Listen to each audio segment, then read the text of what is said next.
Вітаю вас, шановныя гледачы і глядачкі. Гэта пара. У апошнія дні абмяркоўваецца здароўе Лукашэнкі.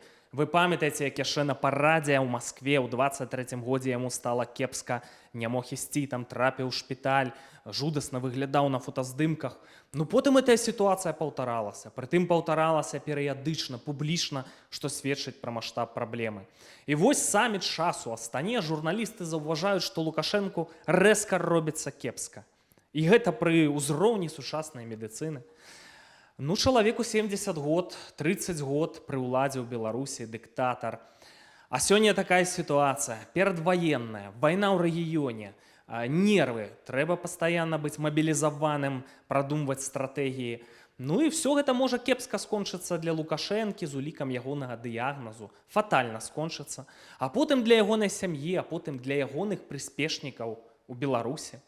Тым часам рэжыму трэба выжываць, таму што наперадзе вайна за выжыванне з Крымлём, з пракрэмлёўскімі агентамі ўплыву, з генераламі, так, якія пастаўленыя ў Беларусі. І давайце пагутарым пра гэты фактар рэжыма ў Беларусі, які яшчэ ў гульні, вось гэтыя прыспешнікі Лукашэнкі, якая ў іх стратэгія, якія ў іх планы, а Масква вядзе зусім іншую гульню. Яна цалкам адрозніваецца ад мэтаў, якія ставіць перад сабой рэжым Лукашэнкі. Пра гэта таксама пагутарым і пра Захад. Захад, які яшчэ ў 22-м годзе мог усё змяніць на нашу карысць, але які дапускае стратэгічныя памылкі адна за адной, а трэнды робяцца ўсё горшымі ў некаторых заходнееўрапейскіх краінах, важных краінах, як Францыя. Пра гэта таксама неабходна гутарыць. Ну, фактары, як Украіна, як беларускі народ, які павінен праявіць сябе ў патрэбны момант, пра гэта няма чаго і гутарыць, это і так усе разумеюць. І я пачну з польска-беларускай мяжы, пра якую ўжо казаў не аднойчы, так? Чаму гэта так паўплывала на Лукашэнку? Перастаноўкі ў міністэрстве замежных справаў і ў адміністрацыі прэзідэнта, гэта не супадзенне. Пайшоў на выпуск пэўнай колькасці палітвязняў, малой, але як бы пайшоў на гэтыя саступкі. Палякі ўжо дамагліся, чаго хацелі. Хваля мігрантаў спынілася. Ну, там ёсць адзінкавыя выпадкі, ну, в цэлым вот эта хваля, наплыў, ён спыніўся. З беларускіх вязніцаў выпусцілі тых, каго было патрэбна палякам. Як яны далей сябе павядуць, это інтрыга.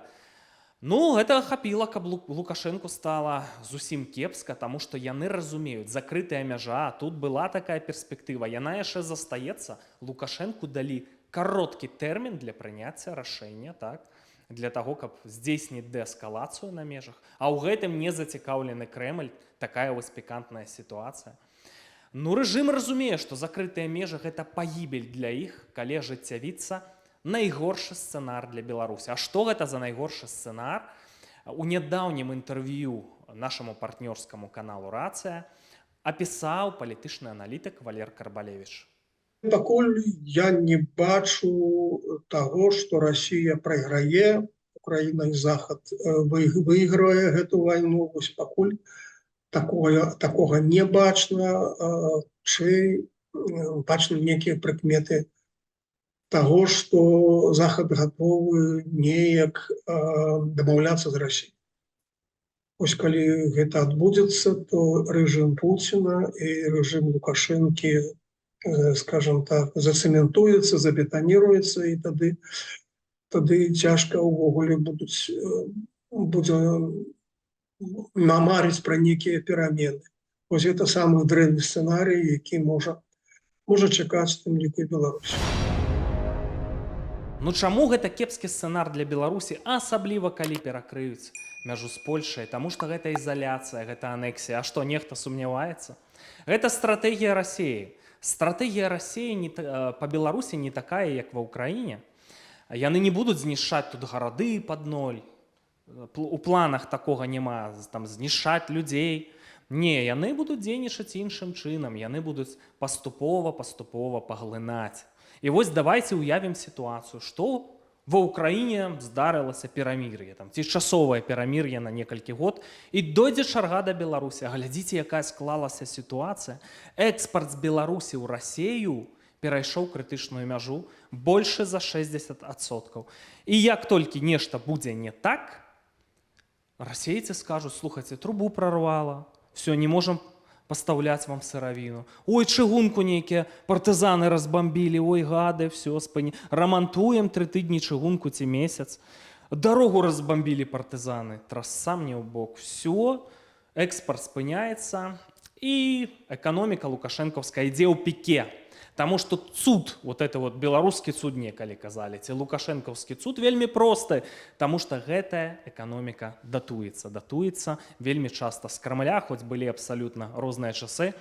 Вось чаму Лукашэнку неабходна зноўку дыверсіфікаваць экспарт на захад, хаця б на 30%, для таго, каб падстрахоўвацца.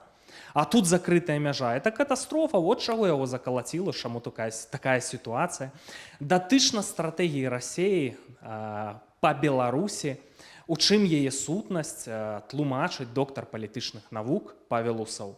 Зараз, сыходзячы знову з сітуацыі 2024 году, у Беларусі рэалізоўваецца найгоршы сцэнар, які звязаны з аднаго боку з расійскай акупацыяй і пашырэння расійскай прысутнасці ў Беларусі, і працягам вось гэтага працэсу можа быць паглыбленая інтэграцыя, на што скіроўвае ўсю сваю увагу і энергію Пуцін, імкнучыся пабудаваць нейкія палітычныя інстытуты, якія цалкам падпарадкуюць Беларусь у палітычным сэнсе і эканамічным сэнсе. Гэта адзіная валюта, это адзіная банкаўская зразумелая сістэма, гэта адзіная інфармацыйная прастора, ну і ўрэшце рэшт адзіная палітычная інстытуцыянальная прастора. Мне падаецца, што да такога сцэнару в Маскве рыхтуецца прыблізна яго рэалізаваць у 30-м годзе, калі скончыцца другі тэрмін прэзідэнцтва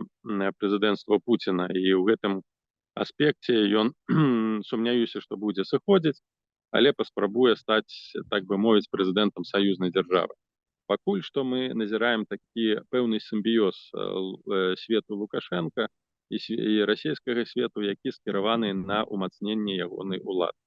Калі гэты расійскі свет будзе падрываць асновы ягонай улады, ён абвесціць яму ідэалагічную вайну. Гэта, канешне, не будзе вайна такога кшталту, якую ён абвесціў нацыянальным сілам, але гэта будзе павольнае адсоўванне ад ключовых пасадаў найбольш арыентаваных на Расію сілавікоў, таго ж Вальковіча, таго ж Карпенкова. Ну, бачыце, які паварот. Лукашенко аб'явіць ідэалагічную вайну рускаму міру ў Беларусі. Ці верыце вы ў гэта? Чакаю вашых меркаванняў у каментарах. Па сітуацыі на сёння, дарэчы, калі вось ідзе расійска-украінская вайна на тэрыторыі Украіны, расейцам выгадна, Крымлю выгадная дэ-юрэ незалежная Беларусь. Калі трэба запусціць, арганізаваць ядравую правакацыю, запусціць ядравую зброю з беларускага плацдарму, калі ласка, потым можна сабак усіх павесіць на Лукашэнку, так? Некаторыя на захадзе, дарэчы, будуць падыгрываць у гэтай гульні.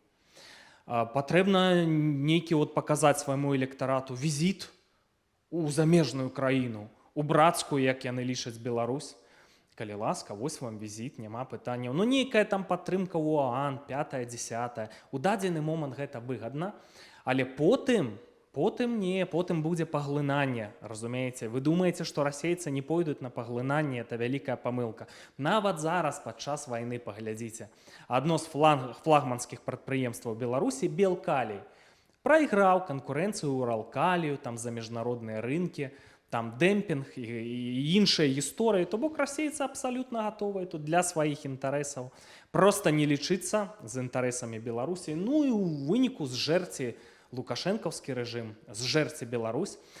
Дарэчы, яшчэ адна асаблівасць стратэгіі Крамля датычна Беларусі, якую ніколі яшчэ мы не абмяркоўвалі на канале «Пара». Яе апісвае Валер Карбалевіч. Пра гэтую стратэгію я даўно чуў ад персон з Украіны, ну, расчараваных у вайне, скажам так. Путин приезжая с официальным визитом недавно весной у Беларусь, незалежную Украину. Недавно был министр замежных справ России Лавров, двухдневный визит у Беларусь. Разумеется, министр замежных справ не ездить, скажем, по российским регионам, не видать, там, Чечню, Дагестан, это не справа министра замежных справ. А Беларусь приехал. На святкаванне Дня незалежности приехала российская делегация на чале с кіраўніком Дзяржаўнай думы Володем, министра обороны Беларусу. Все гэта прыкметы того, что Россия так ці інакш, скажем так, паважае беларускую незалежнасць фармальна і хоча прадэманстраваць іншым краінам, найперш Украіне, што вось тыя краіны, якія сябруюць з Расіяй і варажуюць з Захадам, вось тыя краіны, ім нічога не пагражае з Масквы. Вот з такімі краінамі Расія гатова сябраваць, падтрымліваць і так далей. Таму вось прыклад Беларусі. Што трэба рабіць, калі вы не хочаце, каб іншыя краіны спаткаў лёс Украіны.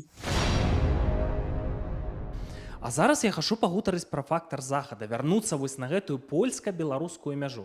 Я, дарэчы, перакананы, што гэта не Лукашенко распаліў вось гэтую гібридную правакацыю з мігрантамі. Ідэя была ягоная яшчэ ў 21 годзе, але распаліў не ён. Таму што у ягоным становішчы трэба быць проста прыдуркаватым, каб гэта распаліць. А ён ўсё ж такі Лукашенко не прыдуркаваты.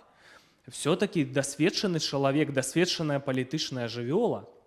Это арганізаваў Крэмль і іхныя прыспешнікі пракрамлёўскія генералы ў Беларусі. Таму што дапускаць такую стратэгічную памылку на роўным месцы, даць нагоду палякам выставіць ультыматум, паказаць сваю рашучасць, няўжо Лукашенко мог гэта не пралічыць, як вы лічыце? У 2020 годзе ён не пралічыў наступствы сваіх стратэгічных памылак, па сутнасці аддаў частку ўлады, у такое становішча паставіў Беларусь, можа і зараз памыліўся, але я сумняваюся. Лукашенко ўжо ў 21 годзе быў бы гатовы вызваляць палітвязняў, трымаў іх як запасную карту. Але замест гэтага захад абсалютна палітвязні беларускія Беларусь не цікавіла. Яны цудоўна гандлявалі з Лукашэнкам і нават не патрабавалі вызвалення палітвязняў, так гандлявалі, што ў Беларусі адбыўся экспартны цуд, вось такі тэрмін, экспартны цуд. Там вырас экспарт у пэўныя краіны, у тым ліку ў Польшу, у тым ліку ў Літву, Нямецчыну, Нідерланды 5 разоў, іншыя краіны у 3 разы. Дарэчы, з украінцамі ішоў бойкі гандаль. Бачыце, да чаго гэта ўжо прывяло?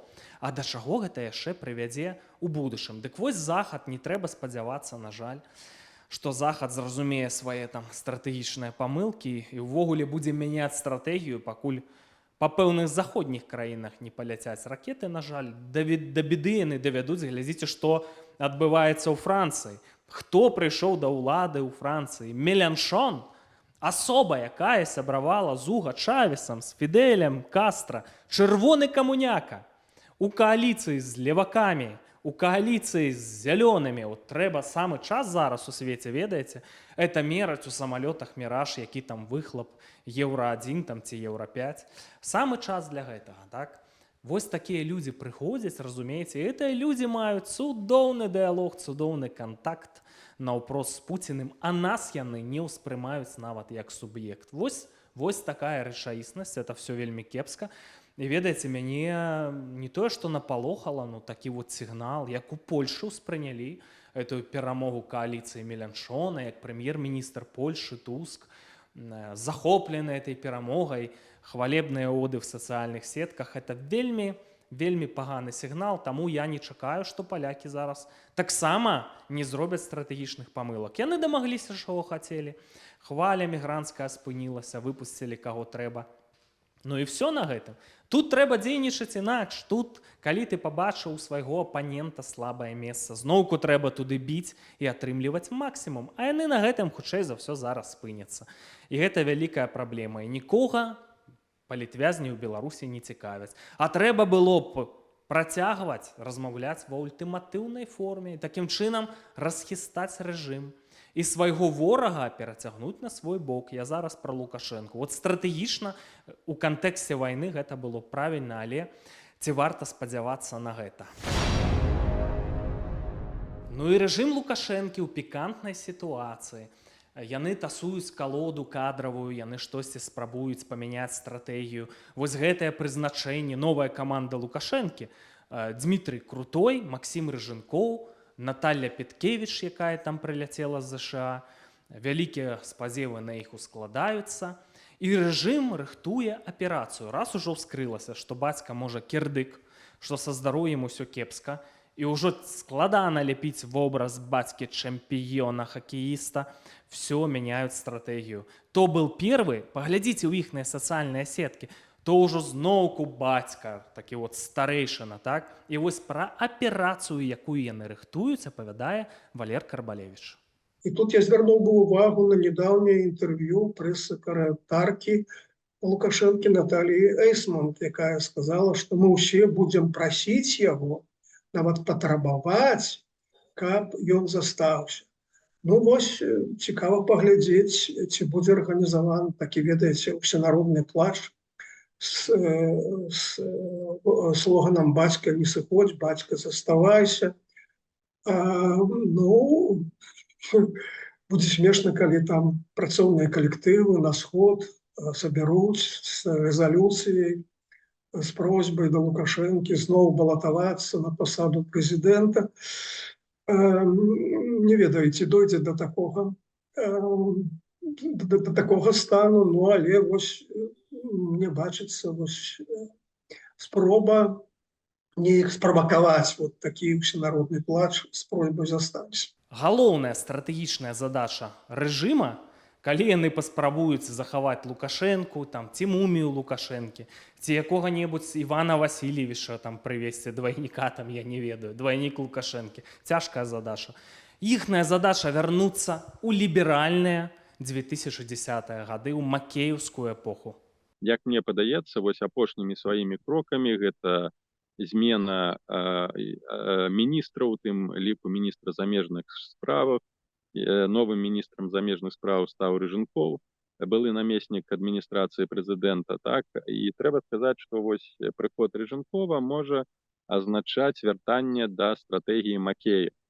Зараз ён можа прадаваць ідэю, тэзіс, ну я ж у вайне не ўдзельнічаў, мяне змусілі, рускія мяне акупавалі, вось што вы хацелі. Калі б мяне знялі, ці там паставілі іншага, то рускія б цалкам тэрыторыю краіны забралі і беларускія войскі воевалі ва ўкраіне, а я ж гэтага не дапусціў. Вось гэтая асноўная формула, якую Лукашенко будзе прадаваць. Путін, канешне, не хоча, каб Лукашенко рабіў манеўры на захад, а ён жа можа, ён ужо паказваў гэта цягам сваіх прэзідэнцкіх тэрмінаў. О, не, Пуціну это не трэба. Пуціну трэба, это закрытая мяжа.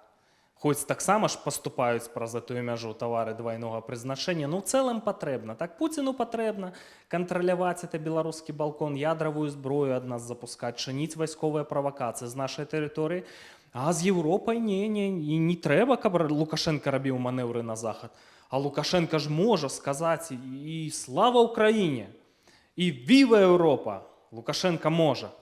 І Пуцін гэта ведае. Для гэтага ў Беларусі сёння ёсць цэлая групоўка пракрэмлёўскіх генералаў, вельмі ўплывовых, якія прыглядаюць, сочаць за Лукашэнкам, каб у патрэбны момант запусціць аперацыю, імаверна, па ягонай ліквідацыі.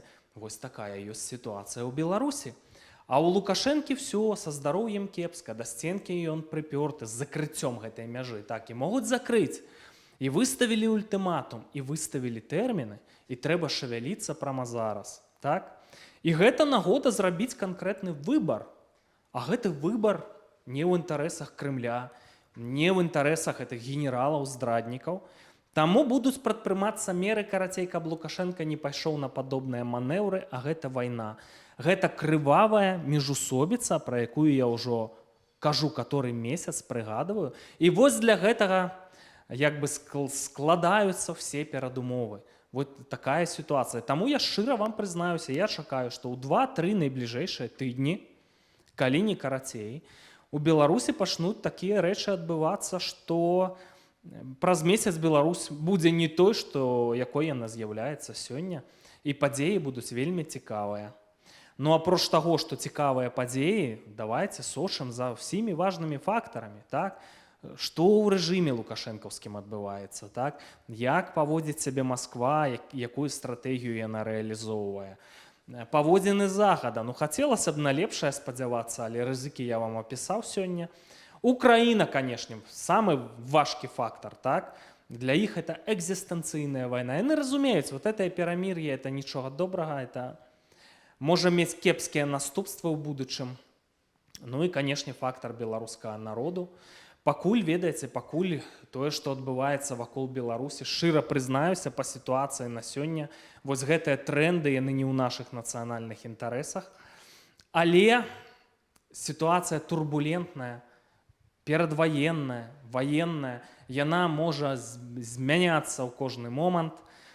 І вось все адно так ці інакш надыдзе час, каб сыграў фактар беларускага народа. Сёння, разумееце, і прапаганда разганяла, і гэтак далей, што вот все, беларусы там скарыліся, што там ледзьве не Лукашэнку не любяць. Ну не, беларусы вот такія партызаны, яны сцішыліся, паслухалі, напэўна, парады Зенона Пазняка, не высоўваюцца, а маскіруюцца, маскуюцца і гэтак далей.